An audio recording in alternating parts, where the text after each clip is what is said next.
Namaskar and Salam Alaikum. It's really great pleasure મને ઘણી ખુશી થઈ છે આપ લોકોને સર્વને મળીને. અને સૌથી પહેલાં આપને ફંક્શન સ્ટાર્ટ કરીએ એ પહેલાં હું બધાને રિક્વેસ્ટ કરું કે આપણા પ્રાઇમ મિનિસ્ટરનું દુઃખદ અવસાન થયું છે એ માટે 1 મિનિટનો મૌન પાડીએ, બધા ઊભા થઈને.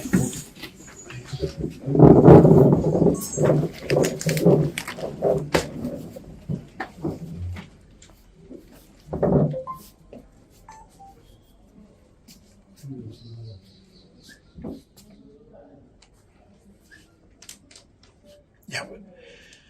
Thank you. American Federation of Muslims of Indian origin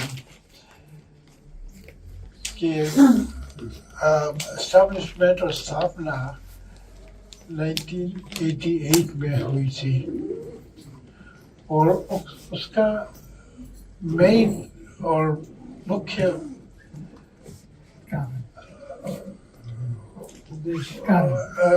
उसका जो मेन वर्क था और आइडिया था और विजन था वो यही था कि भारत में मुस्लिम्स को किस तरह से एजुकेशन में उत्तेजित किया जाए और वो आगे बढ़ाया जाए. क्योंकि हमने देखा कि हर कौम के ऑर्गेनाइजेशन है वहाँ पर, जैसे क्रिश्चियन एसोसिएशन है, जैन एसोसिएशन है, महाराष्ट्र एसोसिएशन है और कई तरीके के एसोसिएशन है अपनी अपनी कौम की खिदमत कर रहे हैं. हमने देखा कि मुस्लिम ऑर्गेनाइजेशन, मुस्लिम के लिए कोई ऐसा ऑर्गेनाइजेशन नहीं था कि जो उनके लिए काम करे, उनको उत्तेजित करे. तो वहाँ के अमेरिका के बासिंदे जितने मुस्लिम्स थे वो सब इकट्ठे हुए. मैंने एक मीटिंग बुलाई उनकी और मीटिंग में मैंने अपना आइडिया रखा और सब ने कहा कि नहीं, बड़ी अच्छी बात है, सब लोग ताउन करेंगे. और ये 1988 में उसकी बुनियाद रखी गई. हमारा जो काम है, मेनली जो वर्क है, सबसे पहला और सबसे मेन वर्क जो है वो स्टूडेंट्स को किस तरीके से उनको उत्तेजित किया जाए ताकि वो एजुकेशन में आगे आए. और उसके लिए हमने 2-3 तरीके अपनाए. एक तो ये था कि जो भी शख्स, जो भी स्टूडेंट्स पूरे भारत में और अपने स्टेट में जब टॉप करेगा उसको गोल्ड, सिल्वर और ब्रॉन्ज मेडल दिया जाएगा. वो भी दिया जाएगा American federation of Muslims of Indian origin की तरफ से दिया जाएगा. उसके अलावा उनको स्कॉलरशिप भी दी जाएगी. जो भी लायक है, जो जिनको नहीं चाहिए तो बात अलग है, लेकिन जिनको ज़रूरत थी वो सबको हमने स्कॉलरशिप भी प्रोवाइड करने का वादा किया और पूरा किया. एक तो ये था. दूसरा मकसद ये था कि भारत की में जितनी भी मुस्लिम और दूसरी संस्थाओं उनको किस तरीके से हमारे साथ कांटेक्ट में रहे, किस तरह हम उनको उत्तेजित करें, उस स्टूडेंट्स को एनकरेज करें ताकि वो आगे बढ़े. और टीचर्स को किस तरीके से हम मॉडर्न टेक्निक बताएं कि क्या होना चाहिए, क्या नहीं होना चाहिए. ये दूसरा मकसद था. और थर्ड ये था कि जहाँ भी ज़रूरत लगे तो लोकल कम्युनिटी अगर रेडी हो कि हाँ हमें यहाँ पे स्कूल बनाना है तो हम उनके लिए ताउन करते थे. हम जाके नहीं कहते कब तुम यहाँ स्कूल बनाओ, उसका कोई वो नहीं है. लेकिन अगर वो लोकल लोग तैयार होते थे कि हमको स्कूल बनानी है यहाँ पर और हम तो आपका ताउन चाहते हैं तो हम उनका पूरा ताउन करते थे. इसके अलावा भी कई बहुत छोटे मोटे काम हर साल करते रहे हैं. लेकिन मेन तो ये है कि हर साल ये गोल्ड सिल्वर मेडल का प्रोग्राम हम रखते हैं कि जहाँ पे पूरे भारत के स्टूडेंट्स यहाँ पे आते हैं, पूरे भारत के स्टूडेंट्स यहाँ पे अपने इनामात लेने आते हैं और एक दूसरे से मिलते हैं, बात करते हैं क्या कर कि उनके फ्यूचर के प्लान क्या है, हमारे साथ बात करते हैं कि फ्यूचर का प्लान क्या है, अगर उनको अमेरिका आना है, इंग्लैंड जाना है, यूरोप जाना है तो उसके लिए भी हम बात करते हैं कि किस तरीके से क्या करना चाहिए उनको। तो ये सब हमारा यहाँ का मकसद है। तो अगर इसके अलावा आपका कोई क्वेश्चन हो तो फिर I'm prepared to answer the questions. Average में समझो 70 बच्चे आते हैं 120 almost. और कोई कोई साल में ज्यादा भी हो जाते हैं, 120 भी हो जाते हैं। पर मैं आपको औसत दर्जे की चीज बता रहा है कि 80 बच्चे तो जरूर आते हैं और उनको हम ये अवार्ड दे देते हैं और हम ये 32 साल से दे रहे हैं।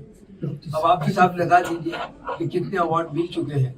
और इसके अलावा जो काबिल बच्चे होते हैं और वो आगे बढ़ना चाहते हैं, वो अमेरिका आना चाहते हैं, तो उनके लिए हम ताउन करते हैं और उनको जिस तरह से भी होता है उनकी फीस की मदद करते हैं और उनको अमेरिका बुला लेते हैं। पर ये है कि वो कर्जा दिया जाता है, वो उनको पैसे दे दिए जाते। जब उनको कोई नौकरी मुलाजमत मिल जाती है तो वो हमें धीरे धीरे करके वापस दे देते हैं। तो वही पैसा हमारा गोल घूमता रहता है और दूसरों को मदद मिलती रहती है। हमारा मेन मकसद ये है कि हर बच्चा इतना तालीम हासिल कर सके कि वो अपने खुद के पैरों पे खड़ा हो, खुद की जिंदगी गुजार सकता हो, उसके बाल बच्चे को पाल सकता हो, उसको किसी के आगे हाथ फैलाने की जरूरत नहीं हो। और हर इंसान तो खैर डॉक्टर इंजीनियर नहीं बनता है, इसलिए वो कोई भी दर्जे का हो, अगर वो वोकेशनल गाइडेंस में जाना चाहता है, उसका दिमाग नहीं चलता है, तो हम लोगों ने उसके लिए वोकेशनल गाइडेंस के भी इंतजाम करे हैं, है ना, तो ताकि उस जो तालीम वो पा सके, या रेफ्रिजरेटर मैकेनिक बन जाए, या इलेक्ट्रीशियन बन जाए, या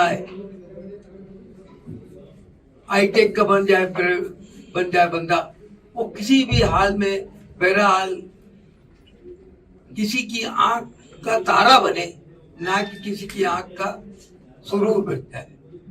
ये नहीं हो कि भाई ये क्या है, ये आदमी आता क्यों है इधर, क्या था इसका क्या कुछ फायदा नहीं है। पर अगर आपसे कुछ ना कुछ फायदा होगा तो आप लोग उस पर जरूर चाहेंगे कि भाई ये आदमी हमारे फायदे का है। और दुनिया का मकसद ही ये है कि भाई उनको फायदा कहाँ है ना। तो वो हर कोई यही चाहता है कि हमारे बच्चे को फायदा हो, तो वो अपने बच्चों को भी ये चाहते हैं और हम चाहते हैं कि जितने भी बच्चे हैं, कोई भी हो, अगर वो आगे बढ़ना चाहता है, वो हमसे मदद मांगता है, तो हम उसको जरूर मदद करने की कोशिश करते हैं। ये नहीं है कि हम 100% बच्चे की मदद कर देते हैं, क्योंकि हमारे भी कुछ ऐसी चीजें उसके विद्यार्थ में हमको करना पड़ता है। Good evening to everybody. I am Dr. Luqman Khan and professor of life sciences. Basically, I am a senior scientist.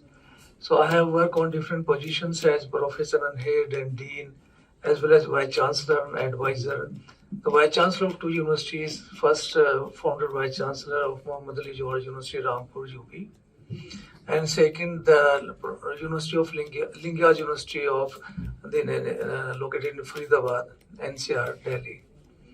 So this is my pleasure to be here. Reason why last in the month of December, I have a fine interaction with the persons, basically the working in the FMI. The seminar held in Aurangabad last year in the month of, date of 30 and 31st. So it was my first interaction. So thereafter I could understand that these people were working so enthusiastically for boosting the Muslims youth, rather to make a path to go for the scientific approach in the education. So basically I'm educationist and scientist. I feel I can do something good by interacting myself with the students and the audience of the this Ahmedabad vicinity. And basically, I always thought that the education has no limits basically, because the persons who are not basically educated well, they can go to the skill type of techniques, as Ali Saab has discussed already. But moreover, this is not only the hand, because most of the students were, leaving rather behind the education like agriculture, then forestry and horticulture, and related science as the apiculture, saliculture, because if the students are moving forward in the different fields, the various fields like I'm talking about, it is only the science like engineering and medical. So here you can see the IIMs, the managements, and different type of courses which has to be basically based on the students' interest. So the temperament should be here to inculcate in the mind of the student that we should go on the path of how to develop the scientific temperaments in our education, and that will be more beneficial when we are moving ahead in our personal and civil life. So all the best to the students as well as my colleagues, given the chance to speak to you this evening. Thank you very much. Sir यहाँ मेरा मतलब mutual respect से एक दूसरे की इज्जत करने से मैं आप लोगों से एक सवाल करना चाहता हूँ। जब हम चलते हैं तो हमारे पैर के साथ हाथ भी चलते हैं, कोई बता सकता है क्यों? हमारे हिंदू भाई जो है उनमें पैर को स्पर्श करके मान दिया जाता है, मुसलमानों में दुआ करके इज्जत दी जाती है और सलाम करके इज्जत दी जाती है। इस देश की कामयाबी के लिए अगर हाथ न चले, लोगों को पता है कि अगर मंजिल में पहुंचना है तो पैर के साथ हाथ भी जरूर चलना चाहिए। अगर हाथ चलना बंद हो जाए तो पैर की दिशा बदल जाती है। तो इस देश की कामयाबी के लिए हाथ को और पैर को दोनों को साथ में चलना जरूरी है, जिससे देश की दिशा भी ठीक हो जाए और दशा भी ठीक हो जाए। तो ये बहुत ही जरूरी है। Thank you.